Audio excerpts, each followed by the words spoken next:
You know what today is? What is today? Today we're shooting a video. We haven't done one of these in a while, and we haven't done one like this ever, I don't think. We've been doing this now since, what did we discover, like August? Our timeline's a little fuzzy, but yeah, I think we left Dallas the end of July. But we actually left Dallas the first time in May. This is true. At the end of May. And we're going to talk about, in this video, Peaks and pits. Peaks and pits, we'll just call it that. And what do we mean by that? It's like this whole journey has not been awesome. It has been awesome. It's been awesome. It's been amazing, but it's it's also not been awesome. Yeah, at the same time. So we're going to talk about some of those things. Let's go with 5 of those things, and we're going to alternate. We're going to do a pit, and then we're going to do a peak, and then we're going to do a pit, and so on and so forth. And so we're going to start with the very first pit that we thought of, which was downsizing. Downsizing was awful under the timelines that someone put in place. We trying to go back through and look at our timeline of when we decided we're going to start this journey and we need to start getting rid of our stuff. We started looking at purchasing the RV about February of last year, and then it got serious in April, which is when we really started the hardcore looking at our belongings. Looking at my belongings. Wasn't my, I don't count. Yeah, he doesn't fit into this equation. And getting rid of everything that you own so that you can live in 350 square feet. There's a lot of stuff in a 1,600 square foot house. Yeah. And that was half of what we previously lived in. So in my head, getting rid of those things should have been a lot easier. However, it was kind of down to what I considered the bare minimum anyway. I had been purging my belongings for so long. It's like, oh, well, there can't be that much left, but there was a lot left. Yep. And we have a video on that too, by the way. Right. Looking at all of those things, there's still a lot, and some of those things come down to, sentimental things or things you just had forever, because you have those things forever and you've got places to put them in a big house, so you do, and you don't think about them again. Or seasonal things, or just because things. Anyway, we could go on and on like a video. Yeah, right. It's a lot. Anyway, so thinking about doing this, giving yourself a realistic timeline to go through your belongings, because it's not a one and done. What we discovered was, once we had gotten into the RV, after all of the purging and whatnot, I had made so many decisions for so long, picking up every little nook and cranny of thing that you own, and a piece of paper, and do I want this? Do I need this? Then if I don't want this, what do I do with it? Do I throw it away? Do I donate it? Do I give it away? Do I sell it? It's a lot of information in a brain to go through every single thing that you own and figure out what to do with it. So it's an overwhelming process, which is the pit part. But then it's also our first peak. Then you come to this, and we've been on the road for months, coming up on, the year mark. Now that we're here, and I don't have all of those things to think about, and almost everything. There's still a few things that we could go through and probably weed out, but we've definitely worked on the process and refined the belongings in there to what we need and what we use and what we really, really want. So there's not a lot left. There's not a lot to think about. There's not a lot that's in your way. Everything is useful and has a place. Well, that's so you touched on something that was really interesting. The more stuff you have, the more stuff you have to care for. And it's not really obvious what I mean by that, but if you have more things, then you need more space, and you have to pay for air conditioning for those things, and you have to, it goes on and on and on. And what we've learned is, not to beat this, downsizing topic too hard here, but we've learned that you can live with a heck of a lot less than you think you can. We've watched a bunch of people do it, and I think it took Heather a while to even try to do it, but we got there. eventually. And so, she said leave plenty of time. I say it depends on your personality and how attached to stuff you are. And we are kind of opposites on that regard. So, all right, let's move to the next pit. The unknowns. Unknowns. So we talked about this. Maybe many of you have had previous experience for a weekend getaway, a long weekend, a month, whatever, traveling in something like this. I'd never done it, ever. We'd done a little bit of tent camping, and I never really liked that. Too close to the ground. So, yeah, I don't like sleeping on rocks. I like, a nice, comfy bed. But with the unknowns, yeah, we had no clue. How do you work this thing? How do you drive it? How do you operate it? How do you, do anything in it? But at the same time, we were very optimistic. It's like, how hard can it be? It's a little harder than we thought, just because we didn't know. Yeah, we just didn't know. And there's so much you can learn from YouTube, right? Like, of course you know how to empty a sewer. You connect the thing and you plug it in and it goes into the drain. But once you have that in your hands and you're actually doing it, it feels a little bit different. Yeah. I'm not discouraging anybody from trying this at all. I mean, we've learned so much, and we wouldn't, Yeah, ultimately, it's great. We're not discouraging at all. We're encouraging and learn from our mistakes. So like towing, when I was a kid in Arkansas, I had some experience with towing, but none of that will prepare you for towing a 37-foot vehicle behind an F-350. It's just very different. Backing in and all that stuff was quite a learning experience. I'll say that. And then, the other unknown was we kind of imagined and questioned each other about, I wonder what it'll be like to live in this teeny tiny space. And I think it's everything we wanted it to be. I think the lifestyle is a little bit different, and I think we'll touch on that in a different place. But I don't think it's bad. No. It's really good, actually. Oh gosh, we're trying to catch you up with ultimately where we've been these last few months. We haven't done a lot of recording because this looks nothing like what we thought it was going to be like.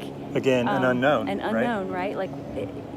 We had all these grandiose ideas of what this was going to look like and how this was going to work. And when it's this thing out there that you can't touch, you can't feel, you have no experience in, it's fantasy, right? You project all of your hopes and your thoughts, and it's going to be like this. And then when you're in it, and we had some issues starting off. We'll get to those next. Right. It doesn't look anything like what we started off expecting. But it's life, and it's fantastic. Now that we've gotten past that weird fantasy of what it was supposed to look like in our brains to what it really looks like, and learning how to live day to day. Oh my gosh, it's amazing. Yeah, and fantasy, whole thing. All right, so that leads us to flexibility. Okay. Flexibility in living. So we've been in I don't know how many states now, mostly the Southeast. We've been all over the place. And really the remarkable thing is you go into this knowing that you're selling all your stuff or putting it in a store, whatever you're doing, however you get into the vehicle, and you're going to live in this RV. It doesn't really hit home, at least it didn't for me, until I realized that absolutely all of my stuff was with me every time we stopped and set up camp somewhere. It wasn't like, I left my shirt at home, or I left, XYZ at the house or in the garage or whatever. Nope, it's all with you. And that led to some flexibility for us. We had a plan, and we completely aborted that plan and did a different plan. We've aborted our plan several times. But we ended up spending, a few months in Florida. And, that was obviously for Heather, that wasn't for me. But it was for everyone, because it got so cold in Texas, and the original plan was to go a little further north or whatever, and I decided we didn't like to be cold, so we needed to go south for the winter. Anyway, being able to move your house around, and that is super awesome. Even if it's just across town. Yeah, which we did a lot in Florida. In Florida, you bounce around between, because we have, we'll talk about Thousand Trails again. It's really nice being able to just kind of bounce back and forth between Thousand Trails, Encore Resorts, and state parks, because that kind of gives you the flexibility to move between them fluidly. All right, so let's move on to the next pit. Ready? Mechanical failures. We had a lot of those. How do you feel about that? That's how our journey started. 100% how it started. We left Memorial Day weekend, and you may have heard this story, so if you've been with us for a while and you heard all of our craziness and have kept up with us, this is a little bit of a rehash, but we went to go pick this up Memorial Day weekend, and again, what you expect to happen, it was we were going to drive up for a few days, we were going to spend the weekends learning how to operate everything, and then we were going to drive home and pack everything up and hit the road. Yeah. The 1st of June. And that's how it was supposed to go. But when we got to Michigan and picked up the rig, it was clear that wasn't going to be the case. There were a few things that needed to be done, and those repairs took a little bit longer than anybody expected. Yep. So we were there for about 3 weeks, and yeah, by the time we got home, it was, close to a month later, whatever. So right off the bat, there were issues. And again, with the inexperience, the just not knowing what to expect, it's like, oh my gosh, what have we done? This thing is a maintenance pit. What are we going to do? And yes, there are, I think, always going to be things that we're going to have to take care of. That seems to be the general consensus with anybody who's doing this kind of lifestyle, whether it's a fifth wheel or a travel trailer or a tiny van, house, it doesn't matter. All of them are going to have certain things to take care of. So yeah, we had those issues right off the bat. And Let's then we name decided, a couple. Can we name a couple? Sure. Right. So the brakes. The brakes on the trailer. Yep. The actuator. That was the actuator broken. of the brakes. The brakes were fine. The actuator had a short in it, so we had to actually send the actuator back and get a new one. That was time consuming. We had the landing gear issues. The truck blew an engine. What else? We had lots of landing gear bits and pieces. It's kind of a recurring thing. It broke in little pieces a little at a time, and we kept patching everything up until we had to pull the entire leg off and put it all back. The spring, the leaf spring. Oh, right. The leaf spring. I now forget the name of the little coupler piece. thing. Anyway, that's a few pictures back in our Instagram. You can see that. All right. So I think the bottom line with that, though, is when we first started this thing, we had absolutely no idea what we were doing. And then as things happen, I think even you became more comfortable with kind of the chaos that ensues there. Yeah. And then now we're just troubleshooters, right? When something goes wrong, we don't panic. We generally don't have anywhere to, we've got to be out of here. Well, sometimes that happens. But even then, we're more flexible. And we know now that you can call the front office and say, hey, we can't be out of here for a few hours. We've got to fix a problem. And they're okay with it. Well, I think it was the sheer terror of not knowing anything about this unit, or when something goes wrong, what does that mean? Where is this detrimental? Is this something Where's the manual? we can fix? Yeah, but now that we've had to shoot through a few different problems and figure some things out, now it's not as terrifying. I know I can kind of Google some things, find some YouTube videos. Yep. Lots of people have been through these things already. We're not recreating the wheel. Oh, the slide. Yeah. More things, yes. We've learned how to adapt in certain situations. We fixed a few things and adapted a few things, and still have a very long list of things we'd like to fix. All right, so let's move on. Another peak, mindless spending. Right. So one thing that, I don't know, we weren't really terrible about it in Dallas, but I think a lot of people have a different mindset than we did in Dallas. And the idea is now we buy things that either replace something that we had, they provide a utility of some kind, we buy food, but we don't just go browse, and we don't just spend money on stuff. I don't just go to Michael's craft store and just come home with a bag of stuff because I could. And because it was cheap or on sale. Right. That doesn't matter anymore. Now it's very purposeful. Zizi worked on a project not too long ago, and she needed a particular color of thread or whatever. And so we went and we got the things that we needed for that particular project and nothing else. She was making sock cats. Sock cats. Yeah, which is pretty awesome. awesome. Very cute. We'll have to show you a picture of those. Maybe we'll put it in the video. Okay. Anyway, so mindless spending is gone. We just don't do it. Even entertainment to some degree, like movies and stuff like that. our entertainment has become where we are. Right. And we were just talking about that too. Like, we haven't even really taken advantage of the opportunities in the places that we've been, other than being in Florida and going to Disney all the time. Let's hit the next peak, which is ongoing refinements are fun, right? And I think that just means we're still learning, and the learning process has gone from a chore to fun. Now we can do this. Now Yeah. it's not this ambiguous, scary black hole. It's like, oh, I used bottle jacks, people. That was so much fun. Like, Who knew, right? That was not mindless spending. That was very intentional, and it helped us solve a problem with our landing gear. that was which when we is- got the first time the landing gear like broke. We could not fix it. We were raising the trailer up to put it on the truck to leave, and we got stuck, and we couldn't lift it any higher. We couldn't lower it. We couldn't get it to get on the truck, so we had to leave it there for a few days and ponder exactly what we needed to do to fix it. So picture this. The RV is at exactly the right height to go on the truck, but the landing gear is broken and all the weight is still on the RV. So we had to use the bottle jacks to lift the trailer up a little bit even higher, so that we could then lower the RV onto the truck with pull the bottle landing gear jacks. off. And then we pulled the landing gear off and cleaned them and everything. That's a whole different video we should have done. We didn't. We didn't. That was, again, how this is supposed to look versus what actually happens.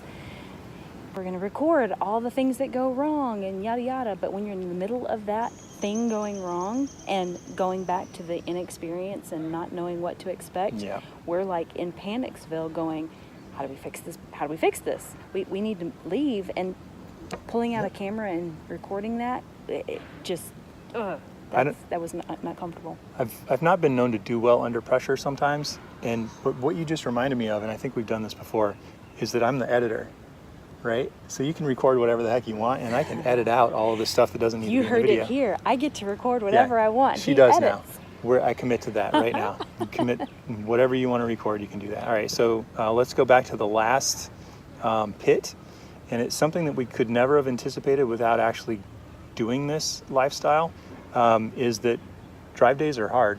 Long drive days are hard. So drive days have morphed significantly from when we very Absolutely. first started because, again, not really knowing and thinking that we knew and putting a plan in place, we are in X destination and we need to be here. So that's where we're going, and we're going on this date. So when you leave this, you drive and you get to that place. That's right. Well, sometimes we book those out a little further than we really should have.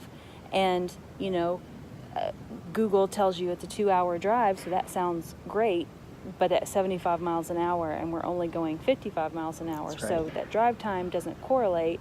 And if we wake up late and we didn't know how to pack up the trailer and get everything together quickly and efficiently initially. So that took a little extra time as well. So then you're compounding all of these things. So a 2-hour original drive time ended up being 8 hours for us because That's exaggerated. no, it's not.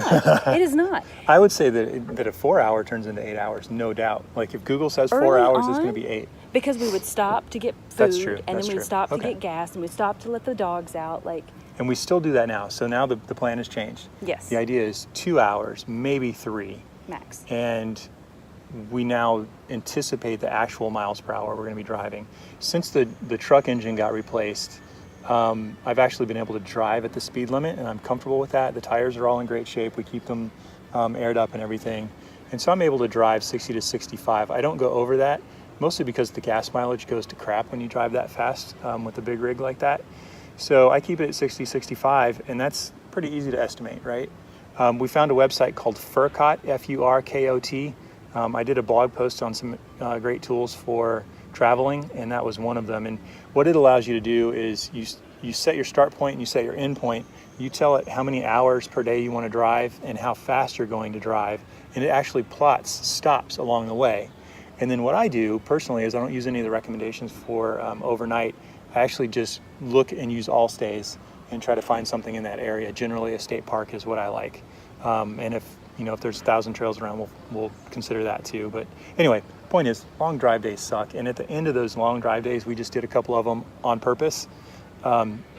because we're on our way from Florida to Dallas, and instead of staying 2 nights in a bunch of places along the way, and moving every couple of days, we wanted Yeah. to have a little bit longer of a stay, so we sacrificed and did a couple of really long drive days to get us closer to where we needed to be. Exactly. And so basically what ended up happening is we drove through, and we were able to stay in this place, which is Lake Tawakoni. It's 1,000 Trails.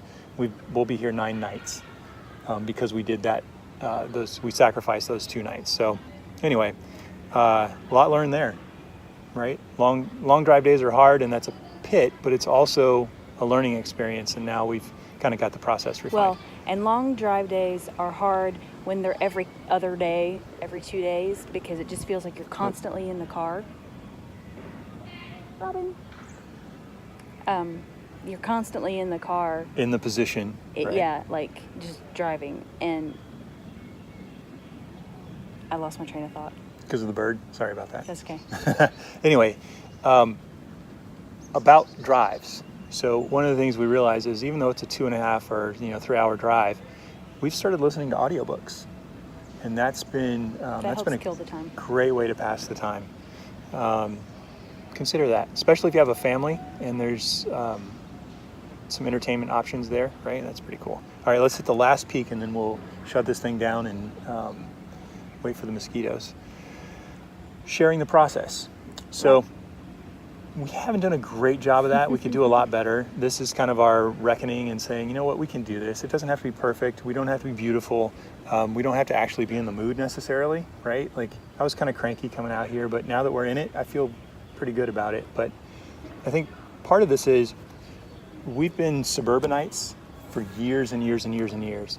And to the point where you've maybe heard this before, maybe not. We had a giant house in a suburb in Dallas, and now we're in this thing. And man, if we can do it, holy crap, anybody can do it. And if you have the desire to learn how to do this, by all means, reach out to us. We've done a lot of things. We paid off all of our debt. I've lost a bunch of weight. Heather's lost a bunch of weight. And we've just done some really cool things in our lives, and we'd love to share those with you. So our experience is varied, and that's part of what epic mini life means is, smaller, lighter, more intentional. And if we can help you with that, by all means. We're cottywomplers. What the hell does that mean? This is a new word I just discovered, and it's perfect. You just made it up? No, I did not make it up. It's a total word. Okay. Cottywomple means to travel with purpose toward a vague destination. Yeah, that sounds about right. So hopefully this was useful. There's a lot more to this story. I mean, a lot more. And what we're thinking about doing is kind of segmenting. I think I'm thinking about this. I haven't told you yet. But like before the first part of the journey, which is going to Michigan and coming back to Dallas, and then the first segment after we actually left, and then coming back to Dallas, and now this, like kind of doing those in 4 segments. So it's really strange. We've been almost like coming up on a year of the whole shebang, and it seems like we've been doing this kind of forever. Yeah. And yet not at all. The time is really kind of crazy. it's going quick, man. When we talk about some of the destinations that we've been, or some of the places, some of them are like completely gone from my memory, and some of them are so fresh. But we've bounced around. We've done so many different things. It's been a big blur, and we should have been better at documenting for our own purposes, if nothing else. But yeah, I mean, yeah, we've Here learned we a are. lot, and we were a little, I wouldn't say apprehensive, the whole thing, but we just didn't know what we didn't know, and now it's so much better. if we can help answer any questions of things maybe you're curious about and don't know and would like to know more, that's what we're talking about with the being more intentional. Normally when we share our story with someone, they're immediate to, oh my gosh, you're living my dream, or that's crazy. We get that too.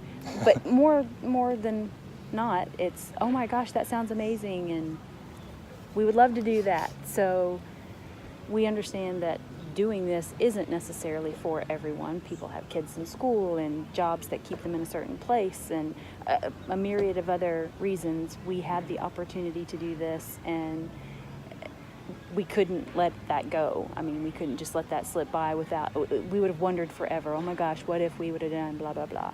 And it's amazing. It's not perfect. Once I learned to let go of my expectation of perfect, Control. pretty perfect. Like, I think we understand that we are not necessarily in control here, and that's not a reference to a higher being or anything like that, but this stuff happens, right? You just gotta go with it. And you go with it, and you figure it out, and you move on to the next thing, and you conquer it. And I think that's a great way to build any kind of a life, not just in an RV, Right. is accepting the challenges and taking them on straight and solving problems. So we've become pretty good at that, I think. Yeah. Cool. You ready?